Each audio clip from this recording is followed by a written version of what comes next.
Hey, what's up guys, Sahil here, and today we have the Asus Zenfone 3 Max with us. I've reviewed the last two generations of the Zenfone Max, and this phone is the latest upgrade to that series. So what has Asus done different with this version of Zenfone Max?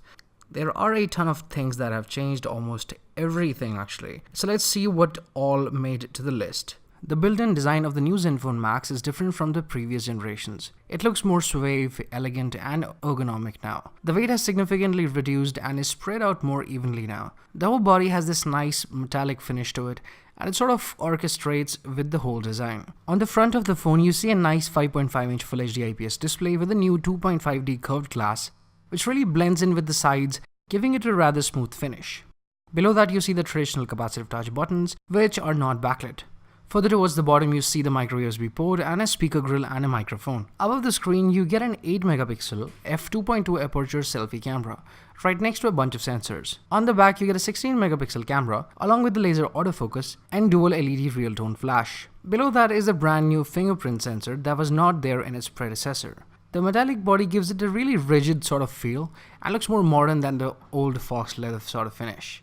Asus has taken the quality of display up a notch from its predecessor. It now has a Full HD display as compared to the HD on the last one. The colors are more sharper now, they're more vivid, more saturated as compared to the earlier display.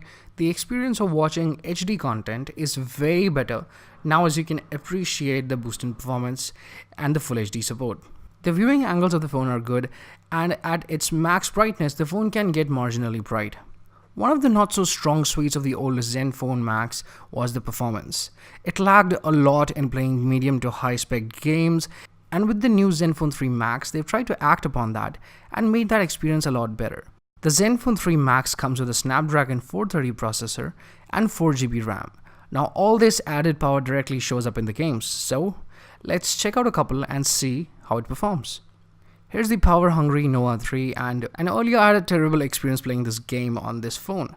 But now you can see it performed really smooth. It's good. The performance has increased. You can tell it marginally. It's smooth and doesn't look like it has any frame drops. So you can really enjoy gaming on this phone now. Moving towards Real Racing 3, you can see the same thing. The performance is great. See? No lag. Asus has definitely attended to the performance issues that were bugging the Max series earlier. The game is really well playable and I don't see anything breaking apart. Last game in the line is Mortal Kombat. Now this one is a bit tricky and I've seen good phones mess this up. Let's see if this can hold up as well. And well, no complaints here either. The game is smooth and I don't feel a problem here at all. Now let's move towards synthetic benchmarks to see what it scores on paper.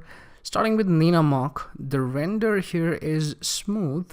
I don't see any frame drops, and yeah, the whole animation is sort of going nicely, and here you go. It scored almost 60 FPS, which is pretty great. Let's see what Geekbench has to say. 638 in single core score and 2074 in multi-core score. Now comparing that to the other phones, this one just comes close to Nexus 5X in multi-core, which is a rather good phone. So yeah, I think the performance has increased marginally. Next up is Antutu, the most demanding benchmark. Let's see how this one works out. And as you can see, there's a ton of lag. I don't know why, but this certainly doesn't look good here. So in Antutu's case, I'm probably think that this is a bit off from my expectation. Let's see what the phone scores. 43,710, that's what you get. A pretty decent score, I would say. Not the best, not the worst, but good enough.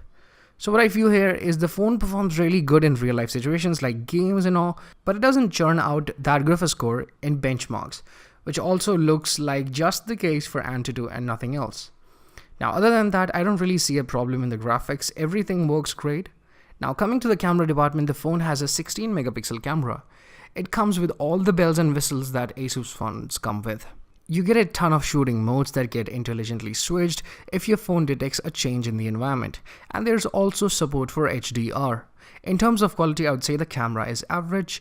I have mixed feelings about it. Sometimes the macro shots turn out to be really bad, out of focus and washed off, and sometimes they turn out to be totally unexpected. Now check out these pictures.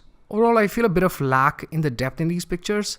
Colors are good. I don't see anything oversaturated at least, but low light performance is average on this phone. You cannot expect too much from it. Moving towards the selfie camera or the front camera, I see a bit of improvement from the last time. Honestly, this time the camera balances the background light quite well, and overall quality has also increased. I see a lot of depth, I see a lot of texture in the image, and I see a lot of noise has significantly vanished from the last time. Now moving on into the battery, that's what we are all interested in, right?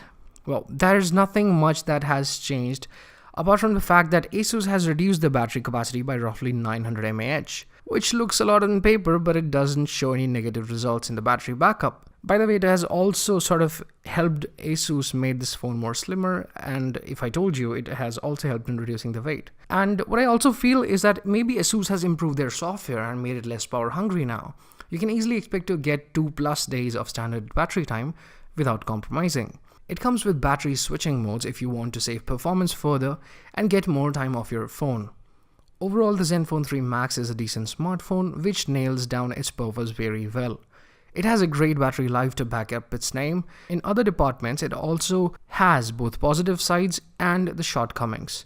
If I were to rate it, I'd probably rate it, somewhere around 7 or 7.5, out of 10.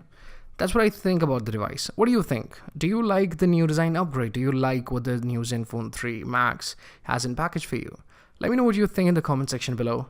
Till then, this is Sahil, and I'll see you soon.